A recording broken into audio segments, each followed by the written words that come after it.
కాసేపట్లో తాడేపల్లిలో ముఖ్యమంత్రి వైఎస్ జగన్ పార్టీ ముఖ్య నేతలతో భేటీ కానున్నారు. లండన్ పర్యటన తర్వాత పార్టీ నేతలతో సమావేశం కానున్నారు. కౌంటింగ్ సరళిపై పార్టీ కీలక నేతలకు దిశానిర్దేశం చేయనున్నారు. కౌంటింగ్ సమయంలో ఏజెంట్లు ఎలా ఉండాలి, నేతలు ఎలా వ్యవహరించాలనే దానిపై సమాలోచన చేయనున్నారు. ఇక ఇప్పటికే ఆ పార్టీ శ్రేణులు మళ్లీ తామే అధికారంలోకి వస్తామని ధీమా వ్యక్తం చేస్తున్నాయి.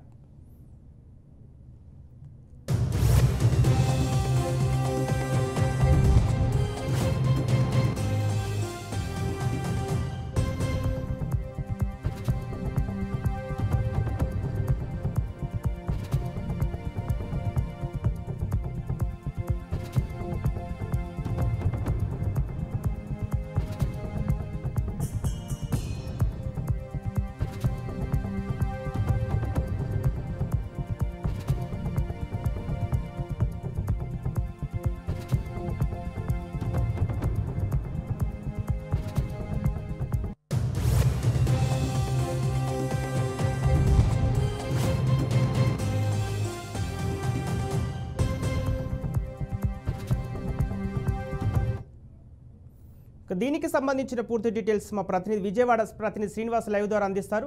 శ్రీనివాస్, అంటే తాడేపల్లిలో సీఎం జగన్ భేటీకి గల కారణాలేంటి? ఈ భేటీలో ఏ అంశాలు చర్చించే అవకాశాలు కనిపిస్తున్నాయి?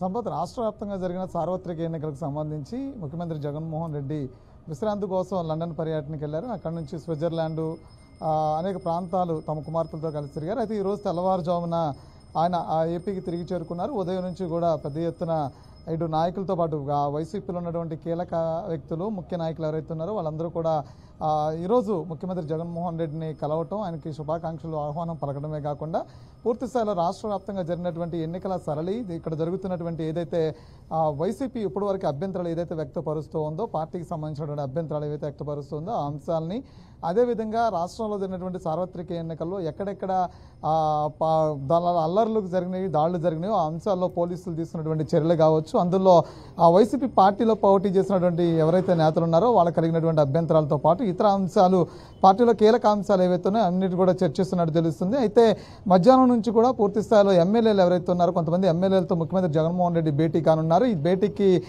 పూర్తిగా అంటే ఈ భేటీలో కీలక అంశాలు మాట్లాడబోతున్నారని తెలుస్తుంది. ఎందుకంటే కొన్ని ప్రాంతాల్లో కౌంటింగ్ జరిగేటువంటి కొన్ని ప్రాంతాలు ఏవైతే ఉన్నాయో, ప్రధానంగా మన పల్నాడు, అటు విధంగా తిరుపతి, అనంతపురం జిల్లాలో చూసినట్లయితే కనుక కొన్ని ప్రాంతాల్లో అల్లర్లు జరిగిన నేపథ్యంలో అక్కడ పోలీసులు తీసుకున్నటువంటి బందోబస్తుకు సంబంధించి అక్కడ ఏర్పాటు చేసినటువంటి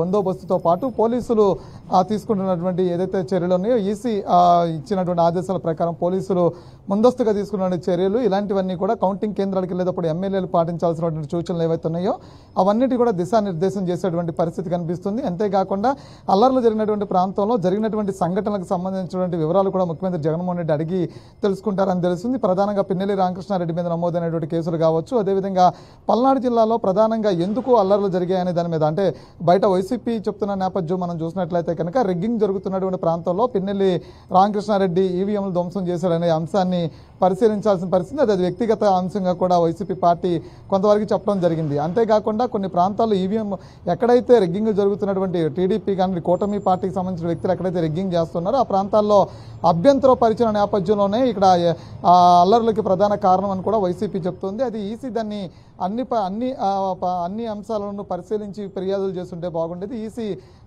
వన్ సైడ్ వెర్షన్ తీసుకుందని కూడా వైసీపీ మొదటి నుంచి కూడా చెప్తున్నటువంటి పరిస్థితి చూస్తూ ఉన్నాం. అంతేకాకుండా ముఖ్యమంత్రి జగన్మోహన్ రెడ్డి ఇండియాలో లేకపోవడంతో పాటు అన్ని అంశాలను కూడా ఆయనతో ప్రస్తావించినటువంటి పరిస్థితి ఉంది. కాబట్టి ఆయన ఇప్పుడు ఏపీకి తిరిగి వచ్చారు. అయితే ఆయనతో పాటు అంటే ఇక్కడ అధికారుల యొక్క నిర్ణయాలు కావచ్చు, ఈసీ తీసుకున్నటువంటి నిర్ణయాలు కావచ్చు, ఇతర అంశాలు ఏవైతే ఉన్నాయో అన్ని అంశాలు పార్టీ ఇప్పటి వరకు కూడా ఏదైతే స్ట్రగుల్ ఫేస్ చేసుకుంటూ వస్తుందో ఆ స్ట్రగుల్స్ అన్ని కూడా ఆయనకి చెప్పేటువంటి పరిస్థితి కనిపిస్తుంది. ప్రధానంగా మనం చూసినట్లయితే ఏదైతే ప్రాంతాల్లో అల్లరి జరిగినాయో ఆ ఎమ్మెల్యేలు ఎవరైతే ఉన్నారో, అక్కడ పోటీలో ఉన్నటువంటి ఆ కాన్స్టిట్యున్సీలో ఉన్నటువంటి ఎమ్మెల్యేలు ఎవరున్నారో ఎమ్మెల్యేలతో కూడా ఆయన సమావేశం కాబోతున్నారని తెలుస్తుంది. అంటే అక్కడ జరిగినటువంటి అల్లర్లకి సంబంధించిన అంశాలు అవన్నీ కూడా పూర్తి అడిగి తెలుసుకునేటువంటి ప్రయత్నం చేస్తున్నారని తెలుస్తుంది. అంతేకాకుండా అక్కడ మరొకసారి ఇలాంటి విద్రుక్త వాతావరణం నెలకొండ ఉండడానికి పోలీసులు ప్రతిష్ట బందోబస్తు ఏర్పాటు చేసినటువంటి నేపథ్యం చూస్తున్నాం. కాబట్టి ఎక్కడైతే రేపొద్దున మళ్ళీ దీని ద్వారా హింసాత్మక ఘటనలు చోటు చేసుకోకుండా ఉండడానికి, లేదంటే ఇతర కేసులు నమోదు అవ్వకుండా ఉండడానికి కావాల్సినటువంటి ఏదైతే కౌంటింగ్ వెళ్ళేటువంటి ఏజెంట్లు ఎవరైతే ఉన్నారో వాళ్ళందరూ కూడా పకడ్బందీగా వెళ్ళాలి. కౌంటింగ్ జరిగేటువంటి ప్రాంతం ఏదైతే ఉందో ఆ ప్రాంతంలో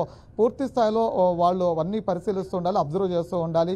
వాళ్ళకి ఏదైనా ఇబ్బంది అనిపించినప్పుడు అక్కడ కౌంటింగ్లో ఉన్నటువంటి అధికారులు ఎవరైతే ఉన్నారో వాళ్ళ దృష్టికి ఆ అంశాన్ని అంశాన్ని తీసుకెళ్లి దాన్ని పరిష్కరించుకునే విధంగా కూడా అందరూ కూడా చాకచక్యంగా వ్యవహరించాలంటూ చెప్పడం జరిగింది. Okay. అయితే ఎమ్మెల్యేలతో పాటు సమావేశమైన తర్వాత కౌంటింగ్ ఏజెంట్లు ఎవరైతే వెళ్తున్నారో వాళ్ళందరికీ కూడా పూర్తిస్థాయి గతం నుంచి కూడా వాళ్ళకి ఇస్తున్నటువంటి సూచనల ప్రకారమే నిర్వహించాలంటూ కూడా చెప్తూ జరుగుతుంది. అయితే కొద్దిసేపట్లోనే సీఎం జగన్మోహన్ రెడ్డి భేటీ కానున్నారు. ఈ భేటీలో ఎలాంటి అంశాలు మాట్లాడబోతున్నారనే దాని మీద సమావేశం తర్వాత తెలిసేటువంటి పరిస్థితి ఉంది. సంపత్.